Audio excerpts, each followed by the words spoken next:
Welcome to Date Audio. Release your wolf.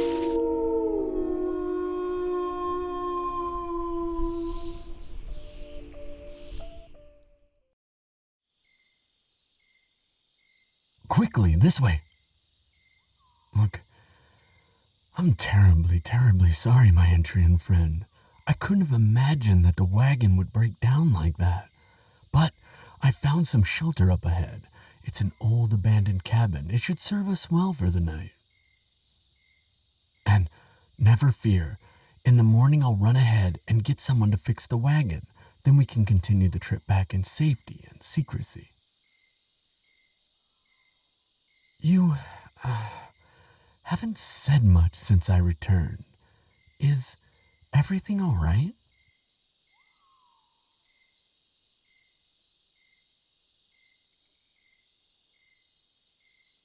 I can only imagine what you're feeling. Making a dangerous journey across lands controlled by strange beings, and your only ally is me, one of the very same. And the journey is far from over, I'm afraid. It's a shame the main road is not an option. It's far too likely that we'll be halted by soldiers for inspection, because the back roads are winding and rocky. It's anything but ideal, but my research outpost is the only place you'll be safe. The good news is that we'll have access to plenty of water. You must be parched after such a hot day. Go ahead and drink what we have left. I can refill at the stream later. Unless you'd rather drink straight from there?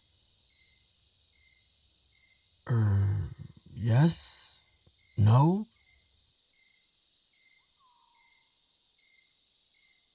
Well, just take this water then. Ah, good. I was worried you wouldn't drink. You're an amphibian or something similar, so you need lots of hydration. Not that I need to tell you that, of course.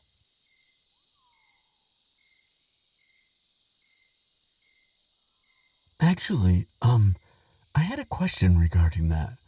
Your people are very reliant on water, but we've seen ruins of yours all over the world, in all sorts of environments. Many of them didn't have easy access to water, which makes me wonder how you stayed hydrated. Did you develop some sort of advanced irrigation system? Some way to pump the water over vast distances? Did you hear my question? Or do you not know the answer? Perhaps you lived in one of the humid areas and never had to know. I can see that you're not in a talkative mood. I was hoping that some sturdy walls and a few swallows of water would help you, feel better, but perhaps I was naive.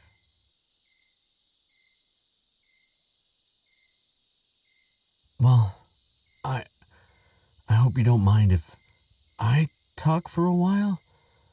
Silence makes me incredibly uncomfortable. Even when I'm all by my own, I I tend to talk to myself.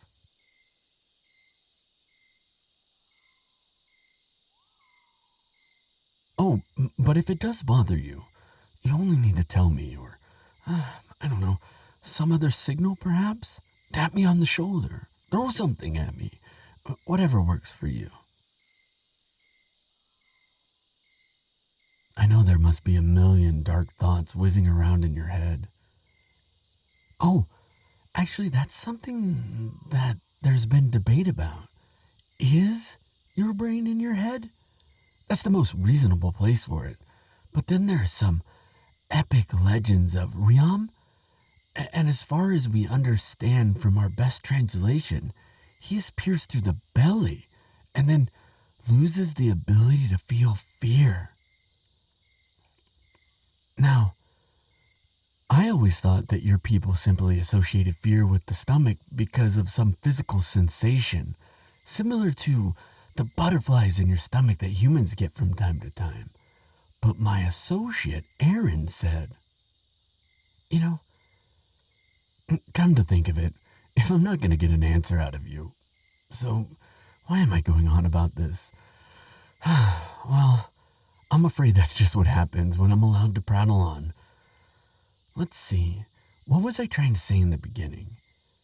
I was talking about fear because of Riam because of brains. Oh, right, I was talking about how you must have dark thoughts clouding your brain, wherever it is. There are so many unknowns. You have no idea what's going to happen in the future, whether it's a year, a month, or a day. That must be incredibly disconcerting, especially for a race like the Ptrns, where predicting the seasons was of the utmost importance. I can't claim that I'm much more certain about things than you are, but after all the wisdom I've learned from your people, allow me to impart a bit of wisdom to you from my own people. Try to live in the moment. Look, anticipation is often far worse than reality.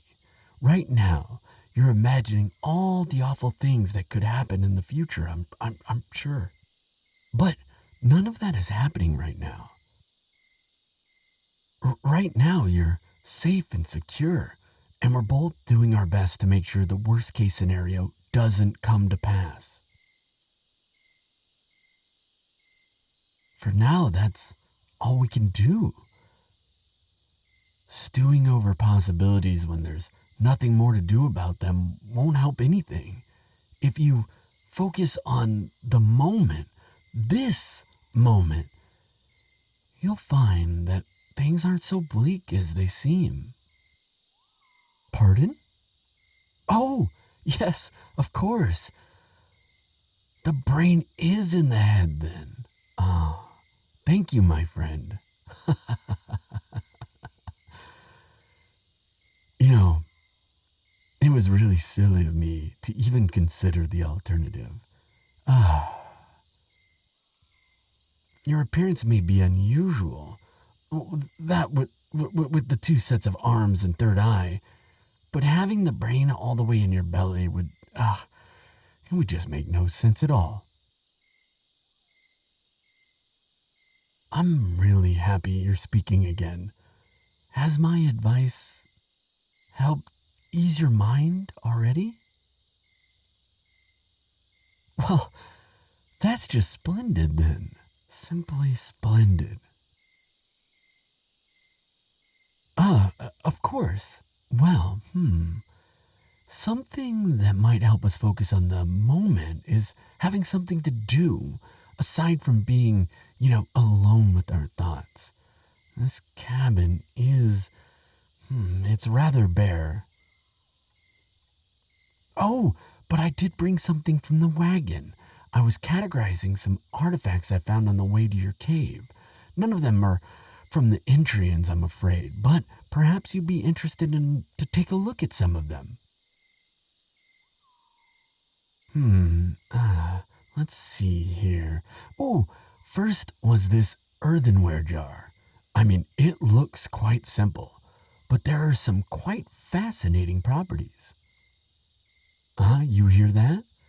Right? You can tell from the sound that it's high-quality pottery. The thing is, and this is really neat, it was found in a sediment deposit from 20,000 years ago. There are precious few pottery pieces from so long ago.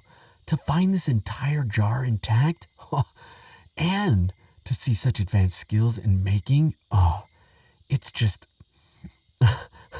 it's simply unbelievable. And of course, by that I mean that it's actually unbelievable. Simply not possible, unless I were to completely upend our entire understanding of ancient civilization. but I dug it up myself, so I'm a little vexed trying to figure out how it got down there. Now, personally, I think it must be magic, some sort of teleportation spell gone awry. But then who can really say? There wasn't a body down there with the jar. I mean, thank heavens. Whew. And I have no clue why someone would teleport a single solitary jar. Okay, now this one is interesting. It appears to be an idol of some sort. Hey, are you all right? You look very shocked. Really? Wait, are you sure? Well, that's just a silly question, isn't it, I suppose? You would know better than anyone if you've seen an object before. You don't mean to tell me this belongs to your people, do you?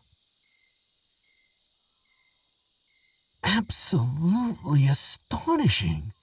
If that's true, then your civilization began much earlier than we thought. Your history spawned far more time than mankind's has. Oh, but what an insensitive thing for me to say. Entry in history, it's not over yet. It's been paused. We could say that, but not finished. And as soon as we can, we'll awaken them, friend. You have my word. Now, tell me then, what is the purpose of this statue? It's not an object of worship, is it? I thought that your gods looked the same as you, and this bears no resemblance that I can see. Wow, how strange. We've never heard anything about demons in our studies of your culture. No mention whatsoever. Oh, how enlightening! So, because writing about them directly was taboo, you relied on arranging these statues to tell stories of them. Oh my! I wonder how many of these there are out there, discovered by archaeologists like me that have no idea about their true origin. Oh, do you want to keep it? I mean, if it represents something frightening, but I imagine right now anything familiar must seem comforting. Oh, of course. I think no archaeologist should ever try to keep something from the culture that created it. As much as I could learn from it, it belongs to you. More than it belongs to me. And besides, I've learned far more from you in a few days than I would have from years of digging. This is a truly difficult time for you, but for me I hope you don't mind. It's been delightful. You're a constant source of enlightenment, and I enjoy your company as a person as well. Perhaps that should be enough for now. It would be best if we tried to fix the wagon in the early morning so we can make good progress tomorrow. Let us both get some rest. Good night, my friend.